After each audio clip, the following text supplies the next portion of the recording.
Look at yourself, not the version you show Instagram, not the version you describe to people when you're trying to impress them. The real version, the one that wakes up and reaches for the phone before his feet hit the floor, the one that says I'll start Monday and means it this time until he doesn't.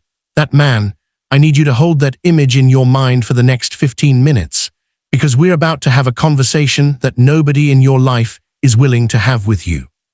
There is a version of you that exists, not in fantasy, not in some movie, but as a real, achievable, biological possibility.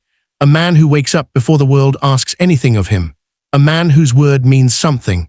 A man who doesn't need external validation to feel solid. A man other men respect and women notice, not because of what he wears, but because of how he carries himself. That man is not a myth. He is the result of decisions made consistently, over time, under pressure, that you have been avoiding. And here's what nobody tells you. The gap between who you are and who you could be doesn't close by accident. It doesn't close because time passes. It doesn't close because you consume enough content about closing it. It closes when you decide, really decide, to stop being comfortable with the distance. Right now, most of you are comfortable with the distance. You know it exists. You feel it. That low-level dissatisfaction that sits in your chest when you're alone. That voice that shows up at 2 in the morning and asks you if you're wasting your life. You are not because you're broken, not because you had a bad childhood or bad luck or the world is unfair, though some of that may be true. You're wasting it because you keep choosing the version of yourself that requires the least effort, the least discomfort, the least risk of failure, the least exposure, the path that costs you nothing today and everything tomorrow. That trade, easy now for hollow later, is the deal most men take without ever reading the terms. Let me show you what stagnation actually looks like, because it doesn't look dramatic. It doesn't look like falling apart. It looks almost fine from the outside. It looks like a man who has a job but not a mission. A man who has a relationship but not a real connection. A man who has opinions but not convictions. A man who is present physically and absent in every way that matters. Stagnation looks like scrolling for 45 minutes after telling yourself you'd only check for 5. It looks like saying I've been busy when what you mean is I've been distracted. It looks like starting things and not finishing them. Promising yourself privately and breaking those promises so often you've stopped trusting yourself entirely. Here's the mechanism. Every time you choose comfort over commitment, you make a deposit into the wrong account. You get a small hit of relief, dopamine, the pressure releases, and your brain records it. Avoid the hard thing, feel better. Do that 10,000 times and you have a man who is neurologically wired to retreat, who physically cannot sit with discomfort long enough to build anything real, who, when things get hard, in business, in relationships, in the mirror, flinches. That flinch is not weakness, it's programming, and you wrote the program. The good news is you can rewrite it, but not with motivation. Motivation is whether it changes, it passes, it lies to you on Sunday and disappears by Wednesday. You rewrite it with standards. Standards are different from goals. Goals are outcomes you want. Standards are behaviors you refuse to abandon. A goal is I want to make 6 figures. A standard is I do the work whether I feel like it or not. The man you could be doesn't operate on motivation. He operates on standards so deeply embedded they feel like identity. Here's the deepest layer. You haven't changed because you haven't changed who you believe you are. You can change your habits, your environment, your routine, but if at the core you still see yourself as someone who struggles, someone who isn't quite enough, someone who is waiting for permission or the right moment or the right woman or the right opportunity, you will sabotage every external change you make. Because the brain doesn't just want consistency between your behaviors.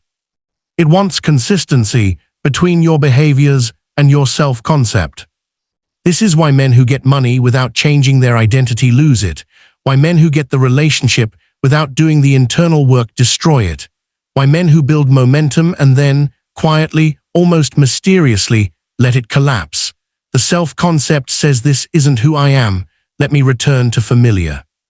The work, the real work, is to kill the old identity, not perform a new one, kill the old one. That means sitting with the question, who told you that you were this version of yourself, and why did you believe them? Maybe it was a father who never showed you what a real man looked like. Maybe it was failure early that you let calcify into a story. Maybe it was comfort itself, the comfortable life that asked so little of you that you never found out what you were made of. Whatever it was, that story is not the truth. It is a narrative, and you can write a different one, but you have to be willing to grieve the old version before you can build the new one. Most men skip this part. They rush to the tactics, the morning routine, the cold shower, the workout program, without ever burying who they used to be. So the identity stays, and eventually it buries the tactics instead.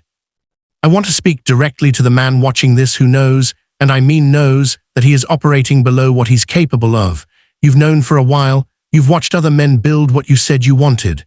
You felt the sting of that. Maybe you told yourself they got lucky. Maybe you minimized what they did. Maybe you just changed the channel and watched something else. But the knowing doesn't go away, because you were built for more than this. Not more money necessarily, not more status, more substance. The weight of a man who has been tested and didn't break. The stillness of a man who knows who he is. The quiet authority of someone who doesn't need the room to validate him because he's already validated himself through action, through sacrifice, through choosing the hard thing when the easy thing was right there. That man doesn't need to perform. He doesn't need to be loud. He doesn't need constant reassurance from women or from followers or from anyone. He has something most men never find: peace that comes from alignment. When what you do matches who you say you are. When your private life and your public life are the same. When you can stand in front of the mirror, not flexing, not posing, just standing, and feel nothing but respect for what you see. That is what's available to you, not someday, not when the circumstances are right. Now, the only thing standing between you and that man is a series of choices you've been postponing. And every day you postpone them, the gap widens. The version of you that's possible gets further away, not because life passed you by, but because you passed you by. I'm not going to give you a list of 10 things to do tomorrow. You already know what to do. That's the brutal truth of it. You know you need to train your body. You know you need to discipline your mind. You know you need to stop numbing yourself with screens and substances and distraction. You know you need to do the work you've been avoiding. You know you need to have the conversations you've been ducking. You know. The question is not what. The question is whether you want the version of yourself that does badly enough to pay the price. The price is discomfort. It's consistency without reward for a long time. It's doing the work in private while nothing seems to change in public.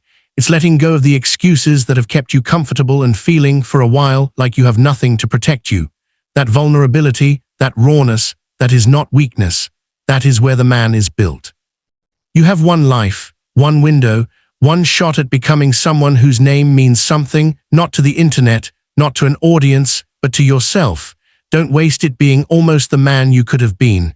The version of you that's possible is waiting. Go become him.